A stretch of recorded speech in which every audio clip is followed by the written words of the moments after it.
বলছিলাম পরপর মডেল, গতকাল বলছিলাম ডায়মন্ড হারবার মডেল, বলছিলাম সন্দেশখালী মডেল, আর বলছিলাম কি শামশেরগঞ্জ মডেল। যখন ভোট লুটপাট করেও যেন মনে হয় যে গদি টিকিয়ে রাখা যাবে না, যখন সন্দেশখালী মডেলে মেয়েদের সম্মান নিয়ে চিনিমিনি খেলার পরেও যেন যদি মনে হয় যে লক্ষ্মীর ভান্ডার দিয়েও মেয়েদের মন পাওয়া যাচ্ছে না, মেয়েদের ভোট পাওয়া যাচ্ছে না, তখন তাকে অন্তিম অস্ত্র শামশেরগঞ্জ মডেল, অর্থাৎ সরাসরি হিন্দু বাড়ি, হিন্দু মহিলাদের টার্গেট করো, জ্বালিয়ে দাও, পুড়িয়ে দাও। আর আজ দেখছি আমি দীপু দাস মডেল। পুরো বাংলাদেশকে কপি পেস্ট করা হচ্ছে। বাংলাদেশের কায়দা এখানে জানি না কে বা কারাই হিন্দু শূন্যের ছক কষছে। কারণ আপনারা বলবেন যে বাঁকুড়ার কথা বলছেন স্বর্ণালী, বাঁকুড়ায় তো সংখ্যালঘুর পার্সেন্টেজ বড়ই কম, 10% আশপাশে। ঠিক তাই, তাহলে ধরে নিতে হয় সামগ্রিকভাবে এটা ওপর তলার নির্দেশ। যেখানে যেমন সেখানে তেমন, যেখানে যে ডোজ দরকার, অর্থাৎ শামশেরগঞ্জ ধুলিয়ান হলে, মুর্শিদাবাদ মালদা হলে, তখন সামনে দুধেল গাইকে এগিয়ে দাও।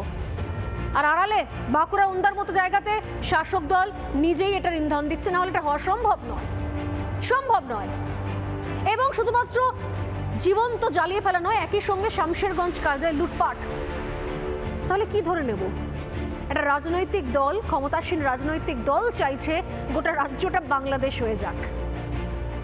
লজ্জা, ধিক্কার সেই সমস্ত হিন্দুদের যারা হিন্দু হয়ে এই ভয়ঙ্কর ষড়যন্ত্রে পার্টিসিপেট করছেন, ভয়ঙ্কর ষড়যন্ত্রের অংশীদার হচ্ছেন। লজ্জা তাদের। কেন বলছি লজ্জা? লজ্জা এই কারণে বলছি লজ্জা, এই বাঁকুড়ায় শুধুমাত্র, এই বাঁকুড়ার ঘটনা দেখলে বুঝতে পারবেন, শুধুমাত্র জীবন্ত জ্বালিয়ে পড়িয়ে দেওয়া নয়, টার্গেট সিঁদুর কৌটো। ঠিক যেরকম শামশেরগঞ্জের সময়তে মেয়েরা কাঁদতে কাঁদতে বলছিল যে পুলিশ আমাদের বলছে শাখা পোলা খুলে ফেলুন, সিঁদুর মুছে ফেলুন, আপনাদের প্রোটেকশন দেব।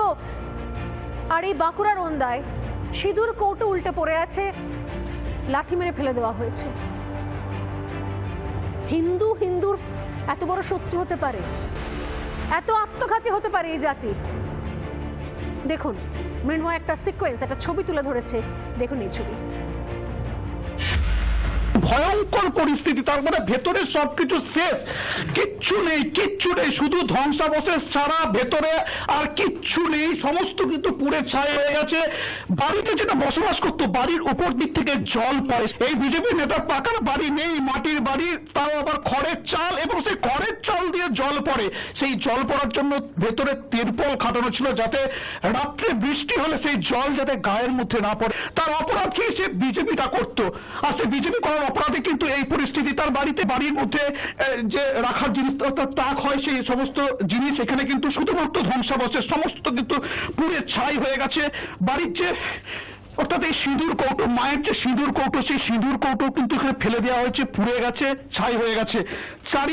চারিদিকে শুধু ধ্বংসাবশেষ ছাড়া কোনো কিচ্ছু নেই, সমস্ত কিছু পুড়ে ছাই হয়ে গেছে। কিভাবে তাদের সংসার চলবে, কিভাবে তারা বসবাস করবে আগামী দিনে, সেটাই কিন্তু সব থেকে বড় প্রশ্ন।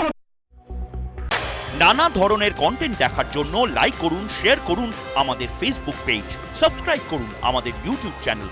পাশাপাশি অন্যান্য ব্রেকিং নিউজের জন্য অবশ্যই চোখ রাখুন রিপাবলিক বাংলায়।